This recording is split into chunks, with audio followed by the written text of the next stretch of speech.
मला समजा माझ्यावरती वाघ आहे समोर, काय कराल? पडाल. लोकांना आव्हान नाही करत आहेत, तुम्हाला सांगतो 90% लोकांना आव्हान नाही करत. आव्हान पोचतच नाही, तुमच्या भावनाच नाही पोचत, तर ते येणार कशाला? गुरुदेव येतील कशाला तुम्हाला धावत? जेव्हा आव्हानामध्ये ती ताकद असेल, तो भाव शुद्ध दिसला, एका क्षणात येतात. मी माझ्या अशा केसेसमध्ये आहे, करायला जमेल का? काय तुम्हाला आहे, तुमचा श्वास आहे हो, तुम्ही अर्पण केलं देवाला. बरोबर. त्यांनी श्वास अर्पण करा म्हटलं तुम्हाला, दुसरं काय अर्पण करतो आपण त्यांना?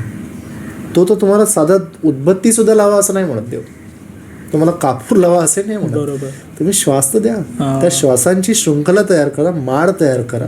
काही माळ जपण्याची गरज नाही तुम्हाला, मी सांगतो. बरोबर आहे. श्वास आहे, त्या श्वासाची शृंखला तयार करून आपण एक माळ जपतोय, आपण असं समजा ना. भगवद्गीतेमध्ये सांगितलेलं आहे श्रीकृष्णाने दाखले देत, आपण ती वाचतच नाही. करेक्ट. त्याची फक्त पूजा करतो आपण.